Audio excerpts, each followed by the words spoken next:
and you may well want to reach the stage where you cross-examine the people who provided the information to the person who prepared the report. I go back to a very unfortunate circumstance, in my opinion, arising out of the family court clinic in Toronto, where the report was signed by an eminently qualified, capable, and experienced psychiatrist. The report alluded to the failure of the young person to attend at court. We knew he hadn't attended once because he had skipped the jurisdiction, which is why he was in court on that particular day. It alluded to the failure of the young person to attend at probation and obtain the guidance and counseling, supervision, and assistance that he would have gotten from probation. It referred to the failure of the young person to attend at the Catholic Children's Aid Society for personal and family counseling. It referred to the failure of the young person to have any sort of responsibility for looking after himself in the community in which he lived. By some quirk of fate, I was allowed to show this report to the young person and his mother, and we were able to call as a witness the lady who ran the little grocery store where the young lad had worked for 2.5 years delivering groceries, had been honest, sincere, straightforward, and trustworthy. We were able to call and cross-examine the social worker from the Children's Aid Society, who, when he referred to his notes, found that the young lad, in fact, had never missed an interview, never missed an appointment, was tremendously interested that it was the father who had failed to make a certain number of interviews. We were able to call and cross-examine the probation worker, who was able, upon reviewing his records, to discover that the reason he hadn't seen the young man for 1.5 years was because he had assigned the young man to a probation student who had met with the young man each and every month and had glowing reports of how the young fellow was responding to his supervision.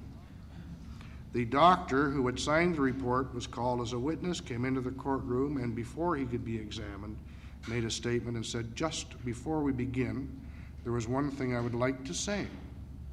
I wouldn't know John Smith if I fell over him.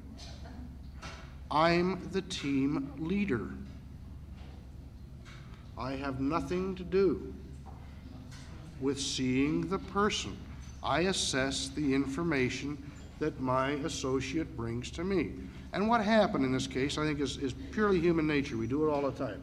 There was an element of trust and reliability between the social worker and the doctor, and between the social worker from the clinic and the people from probation and the other agencies, and it was opinions rendered very cavalierly over a telephone conversation without checking the notes. The report, in effect, had no foundation in fact, but a lot of foundation in guesstimate and hearsay.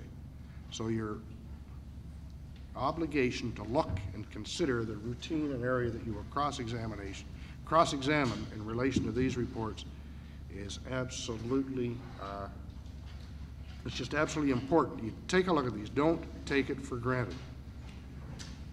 And I think I'll leave it there and turn it over to the doctor who would tell me how far wrong I really am.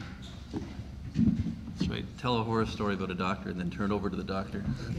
Oh, no, but he was a psychiatrist. I want you all to know that was a very isolated incident. That doctor is no longer at the clinic after Greg's complaint. Actually, I bring you greetings from wonderful London, Ontario. It's a pleasure to be talking about Section 13 and 14. It's a much higher level discussion than we've had locally. As of lately, the most pressing issue on young offenders in London is who should type the information, either the police or the court office. Traditionally, the court has done it, and the police argue they should continue to do it. One of the local family court judges argues it's a conflict of interest for the court administration to type these reports. So we've had no charges processed since May the 4th. So it's a pleasure to come to Toronto and talk about a higher level concept such as Section 13 and 14. Section 13, I think, as you all can tell, will do for psychology what the Charter has done for lawyers. I think it'll keep us fairly busy, but it's not all good news. I think an important thing to consider in looking at Section 13 is there is not an even distribution of psychological and psychiatric resources throughout this province. So if you're fortunate enough, or in Greg's case, unfortunate enough, to be in Toronto, London, Ottawa, or Kingston, you have a family court clinic that's easily accessible and will do assessments on the cases under Section 13. In other jurisdictions, there may be a children's mental health center that specializes in doing these assessments. But in other jurisdictions, you may have some difficulty finding either a qualified, competent, or interested professional who's willing to do this work. Just recently, I was talking with a judge from the Thunder Bay area who was bemoaning the fact of a lack of resources and suggesting that perhaps Section 13 offers more than the province may be able to deliver. So I think each of you in different jurisdictions may be responsible for being an advocate obviously for your clients and for your clients' needs as spelled out under Section 13. I'd like to just give you some of the broad strokes and reactions. In London, we've done about 15 of these assessments until our typing problem came up. And I can just tell you briefly some of the early reactions to how the legislation is being used. Perhaps one important thing is looking at the question of issues under Section 13(1)(e), looking at the number of different reasons that could lead to a referral being made. And Greg already read them out. I should say that probably 80% of us in this room would qualify if we were of age to have an assessment under one of those reasons. So I think as long as the judge does not feel that it's a frivolous application, and it's difficult to prove that it's frivolous, I think you could probably make an argument for a majority of young offenders that there is some sign or symptom, even though it may be isolated, that could trigger a referral under that section. I think it's important to note just above that, one of the points that's unusual about the YOA is that this referral can be made at any stage of the proceedings. It's very unusual because usually under the Juvenile Delinquents Act, judges were very hesitant to make a referral, even though there was no such section. They were hesitant to make a referral before there was an adjudication. And what that's led to, we've had a number of referrals now where lawyers kind of try to shop around as to what may be the ultimate disposition or thinking of the clinician. So they make a referral under that section at any stage before there's been a finding of guilt, just to see what the clinician is thinking about the client. And I had a case recently where my report indicated that the client was, in my mind, fairly dangerous and should remain in the detention home. The lawyer subsequently pleaded his client not guilty when he saw very clearly what direction subsequent reports geared more directly to the dispositions might do. So I'm not suggesting you do that, but I'm sure some of you might keep that in mind as a way of looking at all the information before you decide on how to advise your clients. I think a very important aspect of Section 13 is the disclosure section, especially where it clearly spells out that a copy of the report is given to the child and the parents. This is a very new practice. Traditionally, most mental health centers have been willing to share the report, sitting down with a client, reviewing it, or giving it to counsel to review it with a client. But to actually physically turn over a copy, I think, is quite different. And we've already had some incidents where a 14-year-old has not maintained good care of his copy and was left in the waiting room at the detention home. So a new family discovered many family secrets about his family after he had returned to the home. So I think it may be important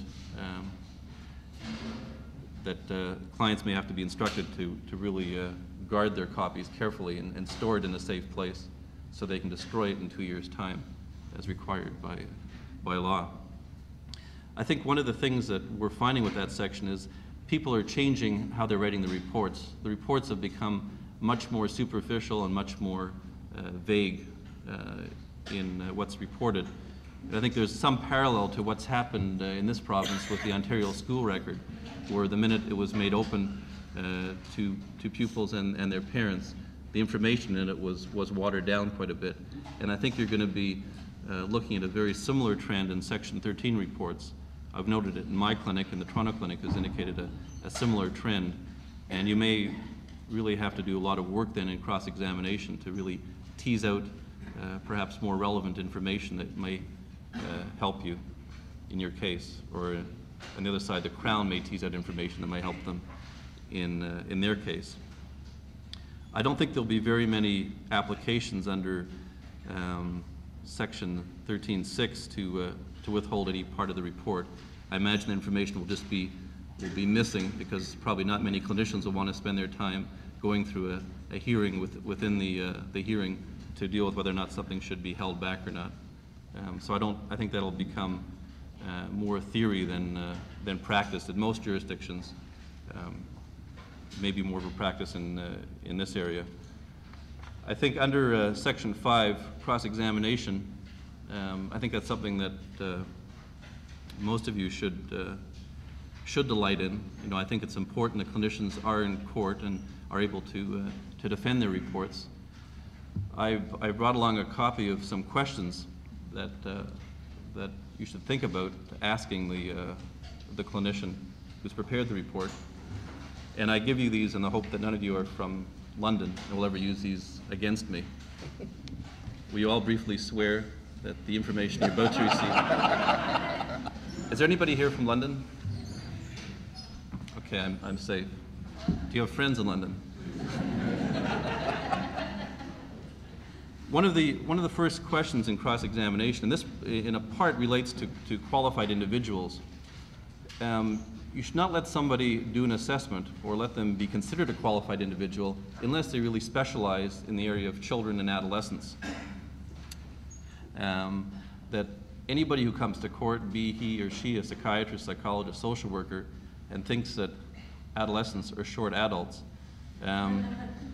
will be sadly mistaken and should be taken to task for such. So you should really be looking at individuals' background, area of study, the area they have their experience in. You should be able to, in court, read them out Section 3.1c, which says, young persons who commit offenses require supervision, discipline, and control, but because of their state of dependency and level of development and maturity, they also have special needs and require guidance and assistance. That, you could almost use that as one of your first questions for your expert. They should be able to understand what that section means and what makes adolescents unique in terms of factors to consider in their assessment. So don't be awed by people who appear qualified by long resumes, such as Greg's and my own.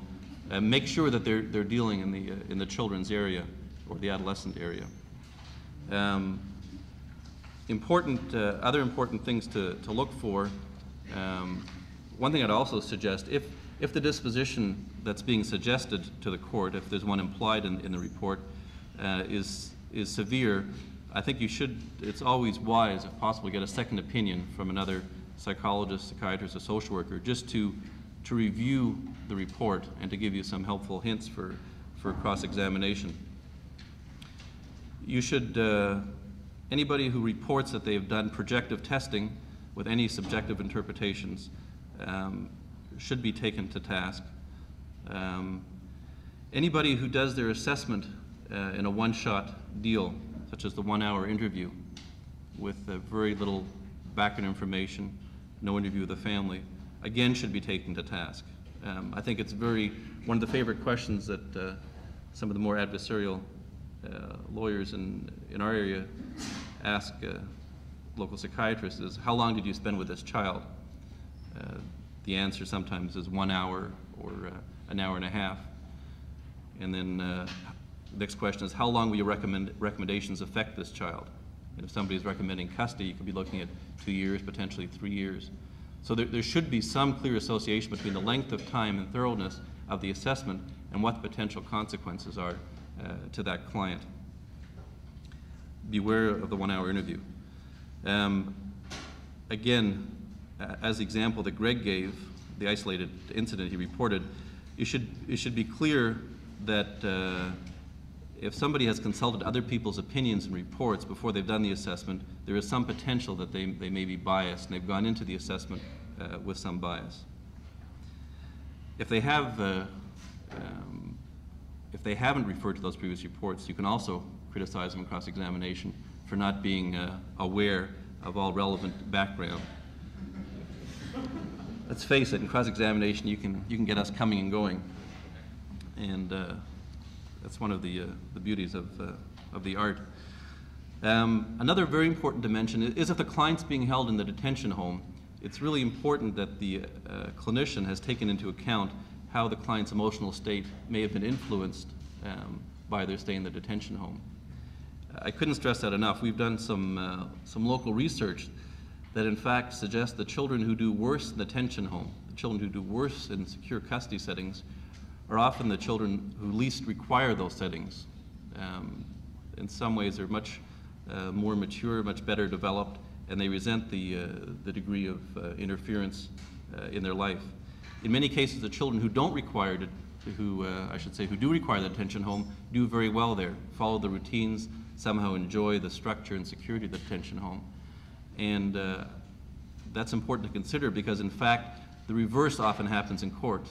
The children who do well in detention, that's often used as a reason for their immediate release, and children who do poorly, who you may be defending, their poor behavior is often used as an excuse to keep them in detention longer, when in fact the poor behavior may be a sign of matching the wrong individual to the wrong level of security.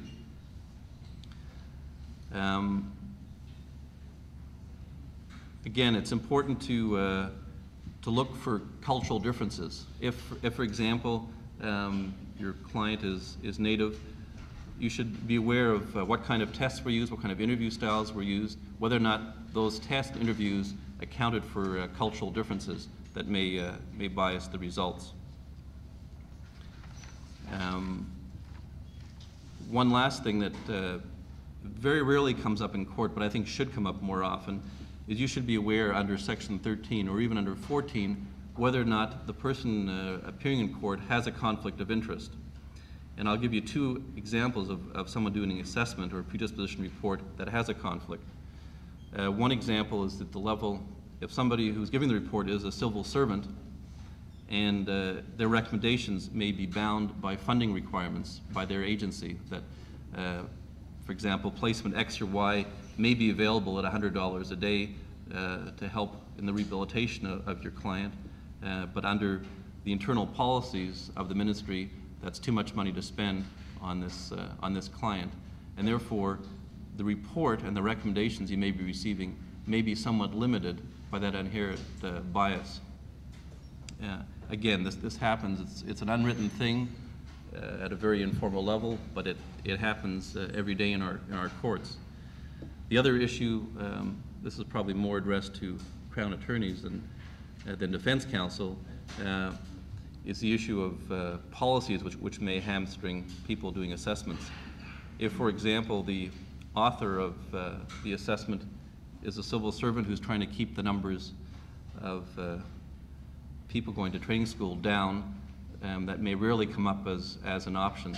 So the whole gamut of options may not be fully considered and explored in the report. Again, that probably won't, defense counsel will not want to raise that as a reason behind the. There are a number of other things. I think an important thing to look at is the quality of the report, even before the cross-examination. A report should contain certain elements. And I think it's interesting to note that in Section 14, it's very comprehensive. There's a very clear outline as to what should be in a predisposition report. However, in Section 13, it's left fairly vague. The word report is used, but it's not clear what the content should be. Let me just give you some very quick headings to keep in mind and look for in your review of the report. There should be a very clear section in the report that indicates sources of information. Who has the clinician spoken to? Who has the clinician gotten reports from? What's firsthand? What's secondhand? Very important. It's also important for the clinician to spell out why they think they're working on the assessment. Why was the child referred? And one of the controversial issues we've had locally is how much a judge should tell a clinician under Section 13 as to why the report's being done. In the old days, when we played softball under the JDA, to coin Greg's term, judges wrote us very long letters explaining why they wanted us to do the assessment, what their concerns were, what their hunches were. Under the YOA, when you play hardball, a judge may not want to commit himself or herself as to what the reasons are for the assessment in terms of spelling out really clearly what may be in their minds. To give you an example of how that may come up, we had a recent case where a child was in court and the judge told the child, next time you come to court, bring your toothbrush along, you'll be going to training school. The child came back, and those aren't uncommon words in the juvenile court under the JDA. When the child came back to court several weeks later on new charges, the lawyer, of course, immediately told the judge that he should disqualify himself because he already was prejudicial to the case. He couldn't deal with any new findings of guilt because he already had indicated what his disposition was going to be, and he couldn't be unbiased in the hearing. And the judge under Section 15 had to disqualify himself. In the same vein, a number of members of our local bar have been critical of judges wanting to spell out too many hunches and guesses to us under the Section 13 reports as to why the referral is being made, because that could be used against the judge later on to disqualify herself or himself. But I think it's important. One compromise that we've discussed locally that I think is probably the most effective way to deal with a Section 13 referral is to actually have the judge in the courtroom on the record explain to the child and family why the referral is being made for a Section 13, what the concerns are, what the purpose of the assessment is, what the judge is expecting back, ask counsel or Crown to add to the record, and then send a transcript of that part of the hearing to the clinician. I think clinicians such as myself are often quite frustrated when we do a report and we're not clear as to what the exact concern was by the court. You don't get very much on the Form 5 that goes with Section 13, where the judge just makes some check marks as to whether it's a learning disability or emotional problem. So you should look at whether or not the clinician, under areas of the assessment, whether or not the clinician actually understands why the referral was made and what the court or the defense counsel or Crown's concern was. Another important area that should be in the report, there should be a history of current difficulties compared to historical ones.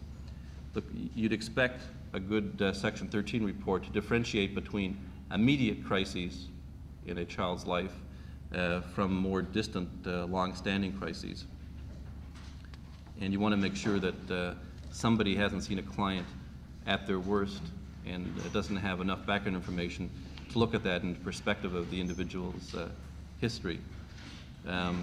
Again, there should be a clear history of the family development as well as the child's development and how those two interrelate. In a 13 report, the clinician should really spell out what things are fact and what things are observations directly of the child and family, and then what things are sort of clinical hunches and guesses. I think there needs to be differentiation of those different levels. Two other things to look for in a report. One is that somewhere in the report there should be something that we call clinically a formulation.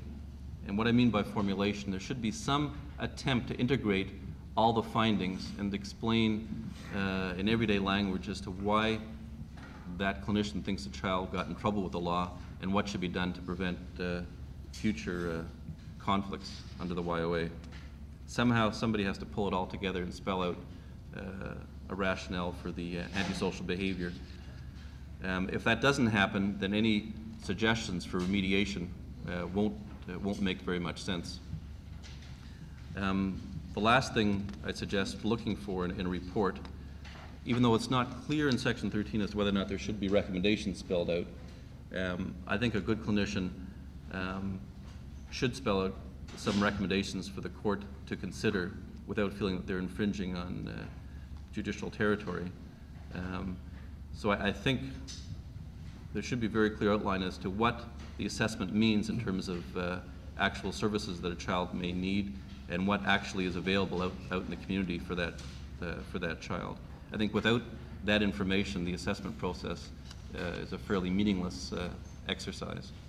So you want somebody who not only does a good assessment, but also can act as a fairly good service broker to try to arrange appropriate services if the court should decide in that direction. Just a couple of other points. Let me check on time. Yeah.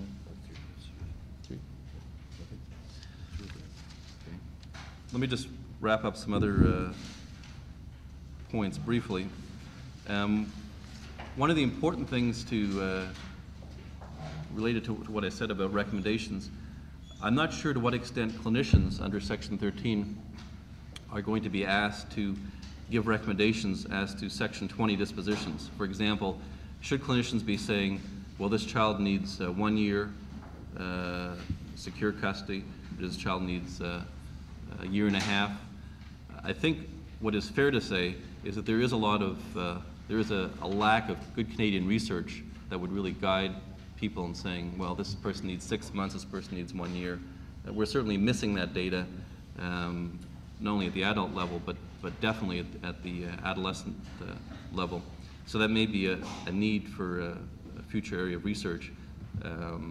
So I think clinicians could be more helpful in the long run in that area, but I think at this point we'd be walking on very thin ice by making those recommendations.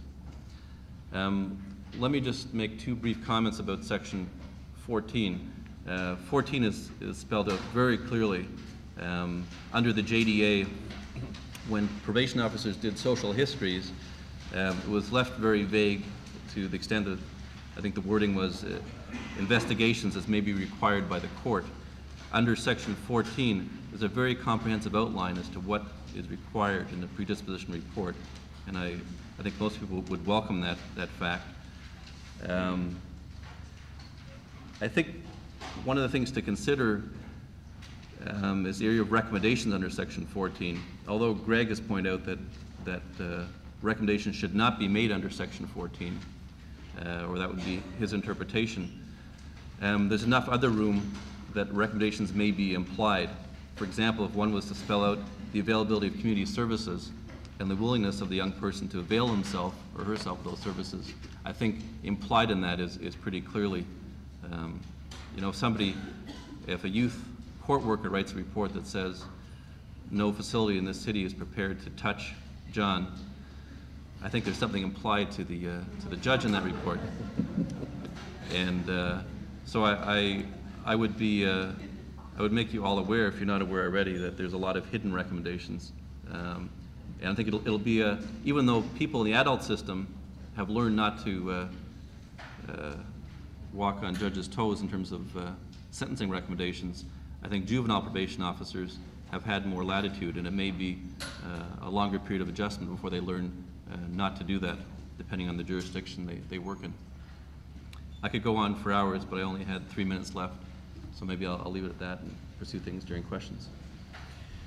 Thank you very much again. There may be time for just a couple minutes for some questions. Yes?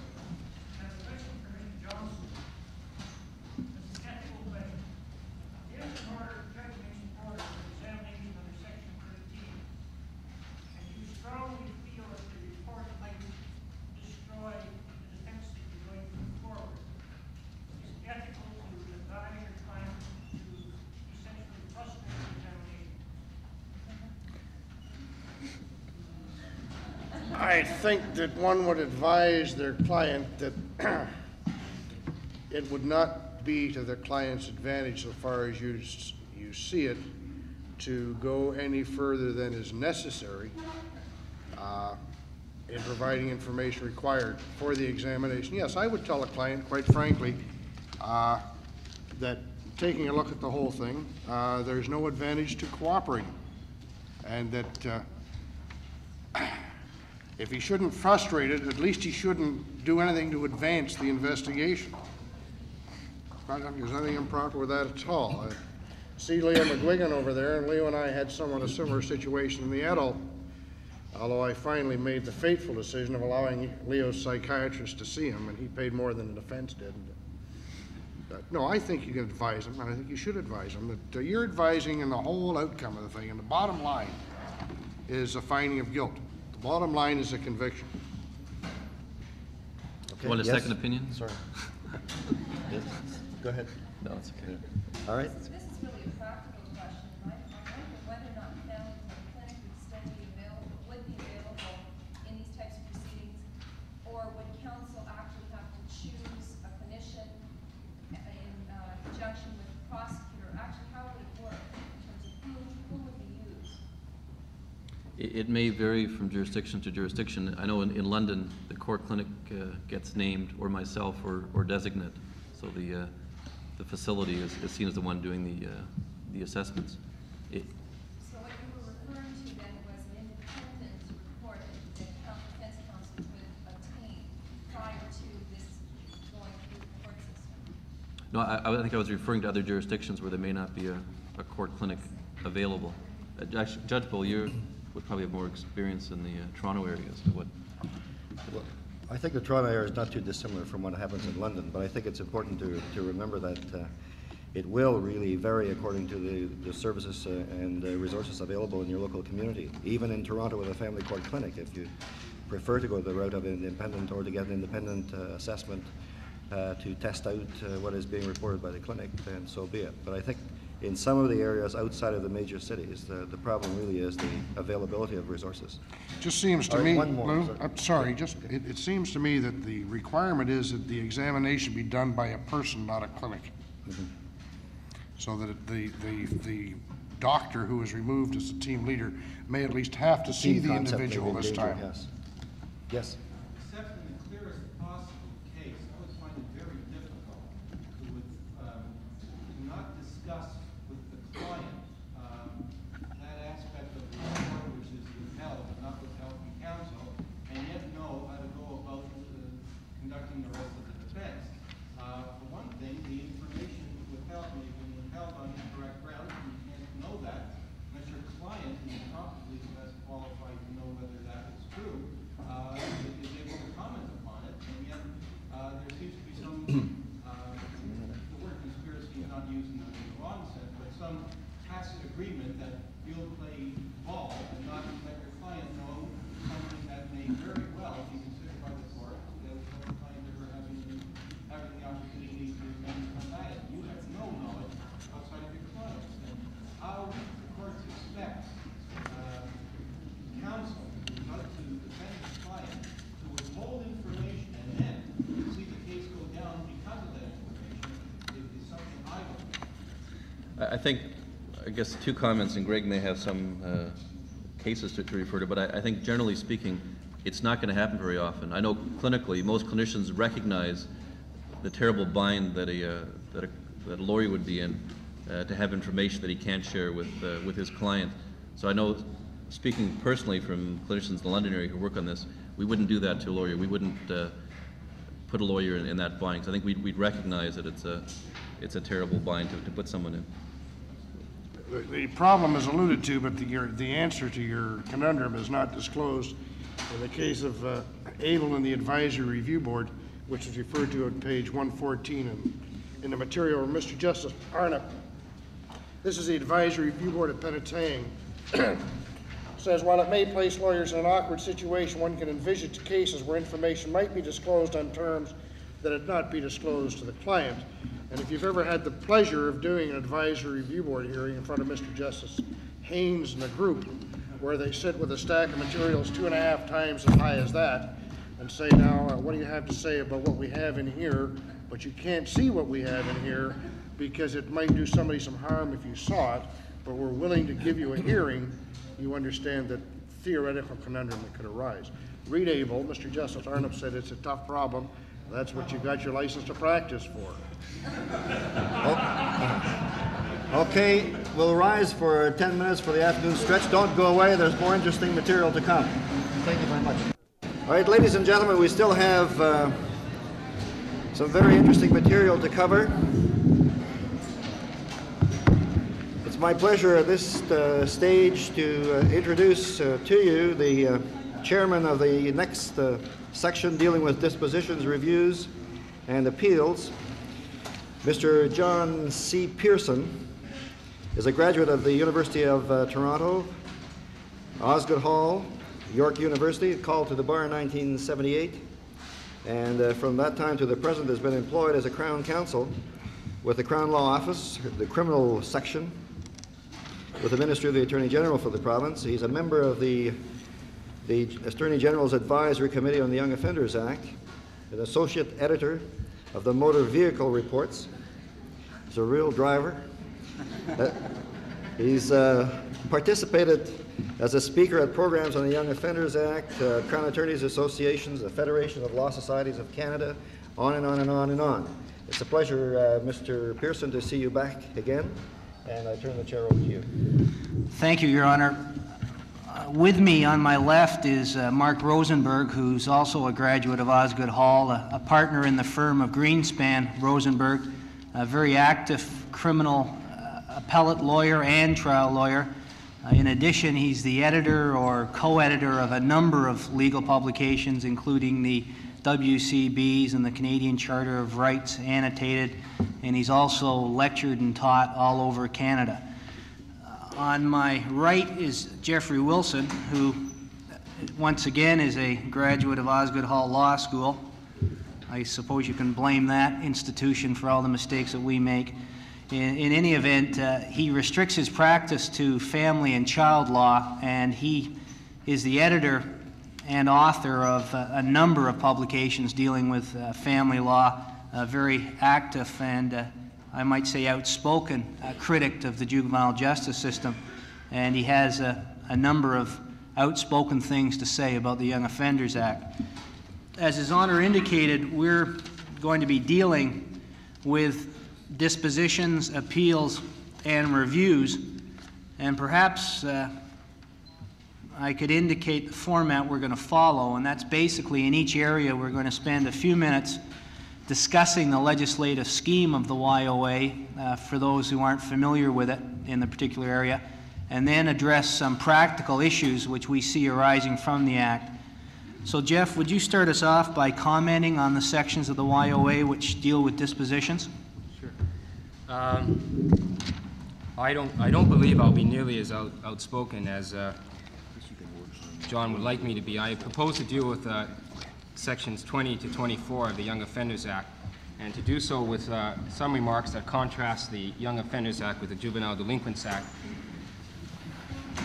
To start off then, essentially the greatest flexibility that was available under the Juvenile Delinquents Act in terms of the amount of imagination one could apply in persuading a judge that your first offender, or even your second offender, if it wasn't a serious offense, that leave well enough alone, Judge. The family and the child can do as good a job in seeking some rehabilitative measures as the court can do, and so therefore there's no need for even a finding or a need for any kind of sentencing. Was Section 16 of the Juvenile Delinquents Act, which allowed for an adjournment sine die without a finding, and then Section, I think it was 20B of the Juvenile Delinquents Act, which allowed for an adjournment sine die after a finding, and in some jurisdictions they would allow the child to go through tremendous remorse and apologia by saying I'm guilty, and then they would allow the child to not have a finding of delinquency, and this would all be impressed upon the child that he's confessed or she's confessed, realizes the severity of what they've done, and has been given the very generous opportunity of not having a finding.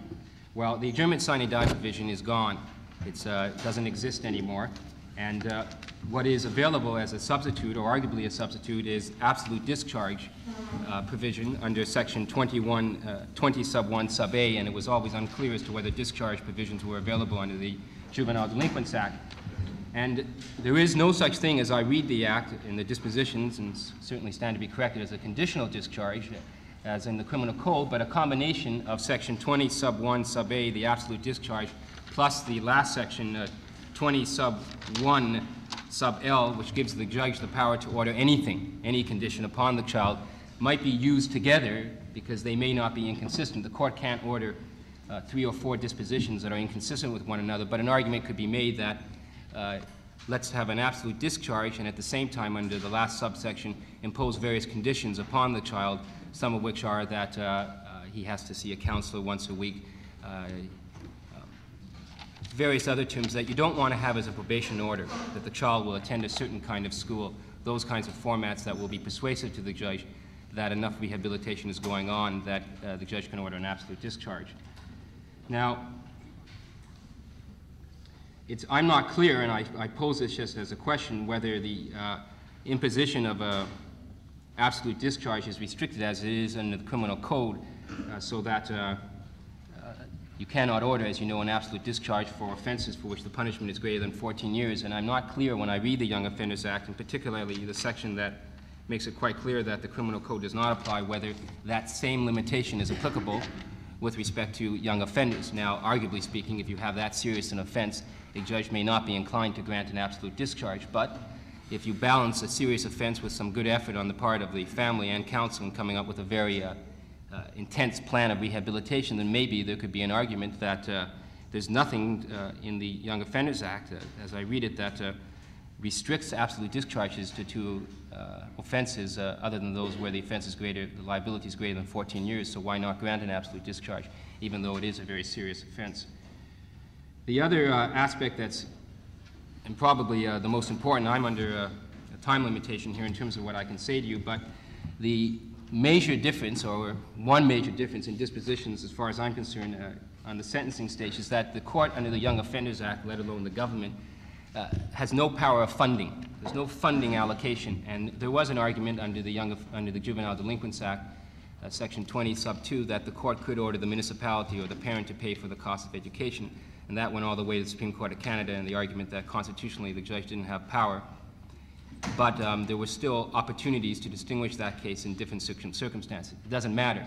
The judge has no power, as I read the Section 20, to allocate any funding, any dollars for the most imaginative program which you might come up with in persuading the judge to do a certain kind of program. And the wording, misguided youth and in need of parental guidance, is also absent from the disposition sections of the Young Offenders Act. Very briefly, some novel ideas by the government. It's no longer $25, the fine, it's now up to $1,000. Cost of inflation since 1898, when the act was introduced, has caught up. There is payment of restitution, and there's restitution programs in various different ways. One is through funds that the court can order the offender to pay monies, and the court can have it looks like we can have a whole hearing here on just the question of restitution, because they can only order restitution for payment of funds if the value is readily ascertainable. And the issue is how do you prove it's readily ascertainable? What happens to the Crown says, well, we say that this was the value of the jewelry, or this was the value of the Blaupunk radio from the Ford that was stolen, and this is our best estimate or whatever, and the defense says, well, it's not clear that that is the best estimate, it really wasn't that expensive. Do we then have a hearing on what is the value of the dollars for which will form the basis of restitution? The court can also order specific damages as part of the almost borders into a civil liability kind of section. It can order special damages, and it can also order funds for loss of income or support. And I'm not sure exactly what that will mean and how far that will be carried out in the court, what kind of hearing is envisaged when the victim comes before the court and says, I haven't been able to work, or I haven't been able to support my children because of what's happened, and therefore I want restitution not only for me because of the work that I've missed, but also support for the dependents and the monies that they've lost as a result of my inability to work. Another way of restitution is through the return of property. That is, we have the actual diamonds, or we have the Blaupunk radio. I'm into Blaupunk radio this week because I have a number of cases in the beaches where Blaupunk radios in, you know, the Camaro cars, I learned this yesterday, they're easier to break into because they don't have metal rims around the outside of it. My client told me that, strictly solicitor and client privilege. It's a hypothetical case. I pick up these kinds of things.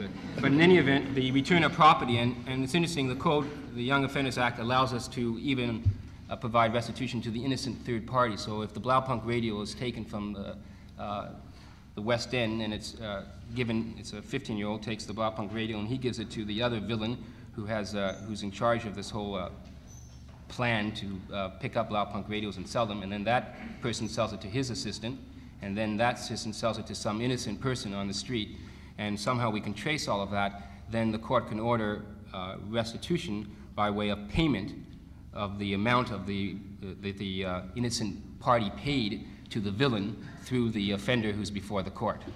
It's kind of a tracing of criminal assets. Now, 20 sub 1 sub G allows for community service, and 20 sub 1 is just dealing with certain ones. One section that I urge you that's very important is 20 sub 1 sub I, which allows for treatment in a hospital or other placement where treatment is available. Now, this is, from my perspective, a very important section, and it has to be read in conjunction with section 13, because the court, it isn't limited to children's aid societies. We don't have to think, my God, the child needs treatment, therefore let's have a change of guardianship and commit the child to the training school system or to the children's aid society and subject the child to another bureaucracy and another form, another whole system involved in the area. What you could do, for example, is if you were representing a child, and let's use what's in fashion these days. 5 years ago it was hyperactivity and autism, 10 years ago, and right now there seems to be in fashion is learning disability. So you have a client who's learning disabled, and therefore under section 13 you might not want a doctor. In fact, you probably wouldn't want a psychiatrist because they might talk about the problems within the family and take you back a number of years. You might want a psychologist who specializes in LD to say that this child has a learning disability, and therefore the treatment that's necessary is not children's aid, is not a hospital, it's to go to some public school where there's appropriate services available which are not in the jurisdiction where the child resides, or knowing that there are very few public resources available in that area, a private institution where private schools are available. I'm not clear who pays for the reports under section 13, these assessment reports that are done. I do know that under section 20 sub I, 1I, that there's a certain imagination available to counsel in terms of treatment, but it's a function of your client's ability to pay or your ability to persuade legal aid that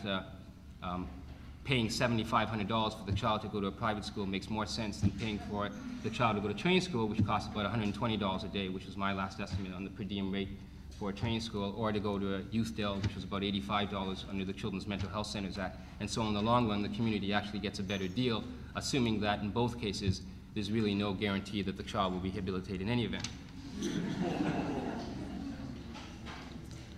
In terms of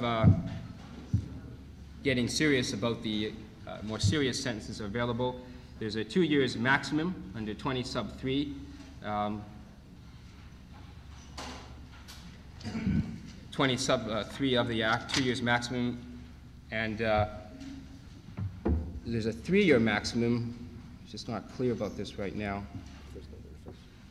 I'm sorry, Your Honor?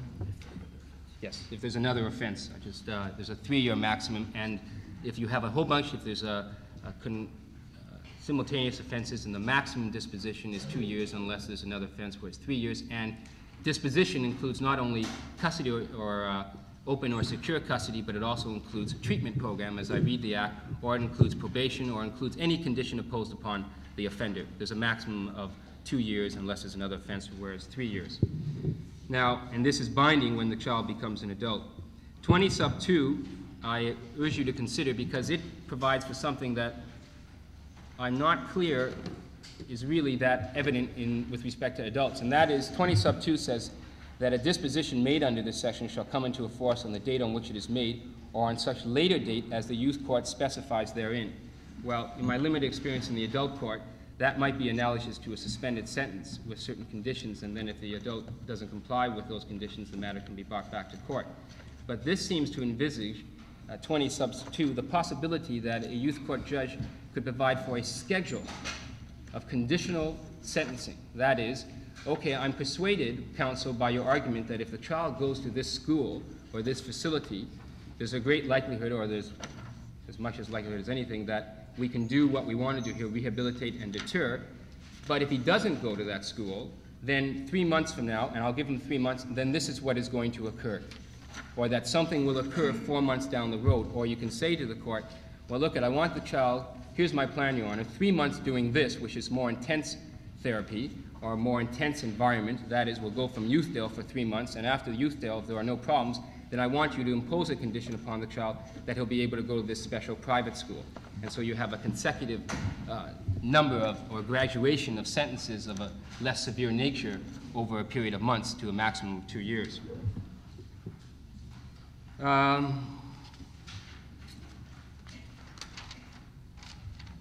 Difference between secure custody and open custody. I'm not sure if you've talked about that. This is a new concept specified in the Young Offenders Act. Secure custody, I don't believe that they've designated the open custody yet, but I'll give you what I estimate. Secure custody will be our industrial trade schools, our training schools, SILAPs, etc. And open, I see probably an open setting would be something like a Youthdale program in Madawaska, up in northern part, North Bay. It would be a Browndale program, or as known as Kinark now, a kind of children's mental health center setting versus a correctional setting. If you use present legislation, I could see open settings being those institutions that are under our Children's Mental Health Centers Act or our Children's Boarding Home Act, and those of a secure setting being those which exist under our Training Schools Act. We're looking at provincial legislation. A child cannot be placed, sorry, they're not children. A young offender cannot be placed in a secure custody setting, being 14 and over, unless the offense which they have committed is one for which there would be a liability of 5 years imprisonment, or the offense which they have committed is one of an escape offense. They've escaped from a lawful custody, or unless it's an indictable offense for which they are before the court and they have a prior offense for which the liability was greater than 5 years. Okay, so those are the restrictions on the court in terms of being able to place a child 14 years and over into a secure setting. Now, a child under 14 can also end up in secure custody, but only if it's an offense for which the liability is life. It's an offense for which the liability is 5 years or more, and the child has a prior record of having been convicted of an offense for which the liability was 5 years or more, or it's an escape from prison offense. The court has the power under section 24 sub 12 to provide for intermittent sentences, but again, like much about this act, it's a function of whether the resources are available. And it can only do that if it's advised by the director, provincial director, that these resources are available. And as I read the act, if the resources are not available, then the court just does not have the power to make that kind of an order. In conclusion, I suggest to you, in looking at the sections, I could deal with the others, transfers between jurisdictions, but I believe that they're not as important, and my time is limited, that the act is, I consider the sections of disposition, having spent much time on the Juvenile Delinquents Act, to actually provide less flexibility than under the Juvenile Delinquents Act. The vague language of the Juvenile Delinquents Act almost gave more room for maneuvering for defense counsel. The biggest problem with this act is that while it says a lot of things can happen, you better have wealthy clients, or legal aid better be able to come up with the monies to provide with the programs. Otherwise, we're going to be left with the resources, and effectively it will be very much like the adult system. That is, what is appropriate for the child will be a function of what is available. Thanks, Jeff, and thanks for restricting yourself to the non-controversial matters.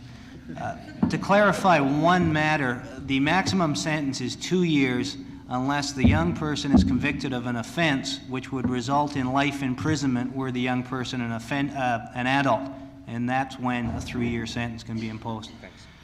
Marc, it seems that there's a contradiction between section 27 and section 20 sub 8, in that subsection 7 says that no disposition with respect to a young person shall result in punishment that is greater than the maximum punishment applicable to adults committing the same offense.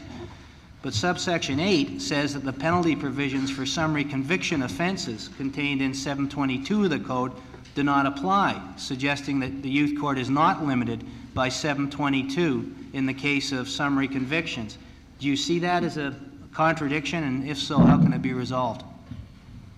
Well, I think the intent of the act was to eliminate the 6 month maximum for summary conviction offenses, so that For example, the general penalty provision in 21K would apply, so that's one area where the juvenile could end up in a worse position, it would seem to me, than if you were tried as an adult. Now, whether that kind of provision can survive the Charter of Rights when Section 15 comes into force is another question. Now, similar provisions in the Juvenile Delinquents Act were upheld under the Canadian Bill of Rights, but I don't know whether the same reasoning would apply. But I mean, the whole scheme of the legislation as far as secure custody, or if you want to call it what it is, incarceration, is a little difficult to get a handle on, because they have, on the one hand, wiped out Part 20 of the Code, which deals with sentencing provisions, and yet they've left in, they have a scheme for sending children to jail, but they haven't thought, it seems to me, of questions like when can you impose consecutive sentences. It may be that under subsection 2 you can impose consecutive sentences. No one's really thought out how long those sentences can be. A lot of problems, I think, still left to be sorted out. Since we're on the topic of problems and you've got the floor, I wonder if we could move on to appeals. Could you just give us a brief rundown of the changes in the law of appeals arising from the YOA? Well, having said that there are problems, I think this is one area where perhaps there aren't as many problems as there were under the old legislation. It's all in one section, Section 27 of the Act. And as you know, under the Juvenile Delinquents Act, under Section 37, the appeals were difficult, extremely difficult. It was to, no matter where the accused, no matter where the juvenile was convicted, the appeal was to the Superior Court judge, which generally meant it had to be done in Toronto in motions court. It was on basis of special leave to appeal. There was a 30-day time limit which could not be extended, and so sometimes juveniles missed out. There was a whole body of law as to when special leave to appeal would be granted, and it was pretty restrictive. So that's all been changed, fortunately, under Section 27. And what's happened is juveniles are now, or children, youth, are now to be treated, young offenders, are now to be treated essentially like adults. If they're convicted of what would be an indictable offense, then Part 18 of the Criminal Code applies. The appeal is to the Court of Appeal on the same basis as if it was an adult. So, for example, you don't need special leave. You have an appeal as of right if it's a question of law alone, and leave to appeal if it's fact or mixed fact and law, or against what they call a disposition. If it's a summary conviction offense, or offense upon which the Crown elects to proceed by way of summary conviction or fails to elect, then the appeal is governed by Part 24 of the Code, which brings in the normal appeal procedure, that is, either to the county or district court as a summary conviction appeal on the record, or to the Supreme Court on an appeal by way of stated case, which I think is a pretty awkward procedure, and it hasn't been used much and probably will be used infrequently under this Act as well. Just trying to... The Crown has rights of appeal essentially analogous to what they have as with respect to adult offenders. Attorney General can appeal, or Attorney General or his agent can appeal in indictable cases on a question of law alone, or against sentence with leave, same as the accused. In summary conviction matters, it's a somewhat wider appeal, it would seem, and this really hasn't been fully litigated, but it would seem the Attorney General has a full right of appeal without restriction to question of law alone. On the other hand as well, it's wider in that the agent, or the informant, I'm sorry, can appeal, not simply the Attorney General.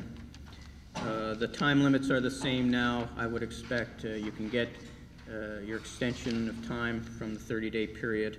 So it's I think it's a lot better system, a lot more workable system. We now know where to go for bail. It was unclear where you went for bail under the Juvenile Delinquents Act. I think it's pretty clear now. You go to a case of an indictable appeal, you go to the Court of Appeal, judge in chambers, just as if it was an adult, or to in case of summary conviction, you'd go to a county court, district court judge, usually sitting in court. I think just be aware, as I'm sure it's been mentioned before, Section 16 transfers have their own appeal procedure. They're not governed by Section 27. The procedure is essentially the same. It goes to the Court of Appeal and to the, the appeals. It's quite a different procedure. It goes to the Supreme Court and then to the Court of Appeal, somewhat like under the Juvenile Delinquents Act. There's provision for appeals to the Supreme Court of Canada. If you look under Section 27, sub 5, you'll see that the only thing they've provided for is appeals in the case of indictable offenses where it's an appeal against either an acquittal or or conviction. And the question is asked in the materials as to whether that cuts out other appeals that you could take under Section 41 of the Supreme Court Act. I think what was intended by Section 27 sub 1, Section 27 sub 5 was to cut out all appeals as of right. For example, you used to have an appeal as of right if a judge of the Court of Appeal dissented in an indictable matter. I think they clearly cut that out. You need leave to appeal for all appeals. I think that means that for indictable cases, you're under Section 27 sub 5. For summary conviction offenses, you're under Section 41 of the Supreme Court Act, which again means leave to appeal. Time limits are different, you have to be aware of. 21 days for indictable, 60 days for summary conviction as a result. And appeals to the Supreme Court of Canada in case of sentence or disposition. But the practice in the Supreme Court of Canada is not to grant leave to appeal in case of sentence appeals unless it involves a question of law or jurisdiction, and even then the practice is not to grant leave to appeal. So, but those are the limitations that face adults. They're no different than juveniles. So I think that by and large you can look at the scheme and say, well, this is good now. At least it doesn't matter anymore whether it's juvenile or adult. Basically the scheme now applies. Thanks, Mark. Under Section 19.2, the adjudicative choices for the youth court are to find the young person guilty, not guilty, or to make an order dismissing the charge. Yet Section 27 provides for an appeal from a finding of guilt or an order dismissing an information. Is there any merit to an argument that statutory drafting has removed the Crown's right to appeal a finding of not guilty? Well, it's comforting to know that a Crown thought of the idea, but only so you could shoot it down. I think it's just poor drafting, because it would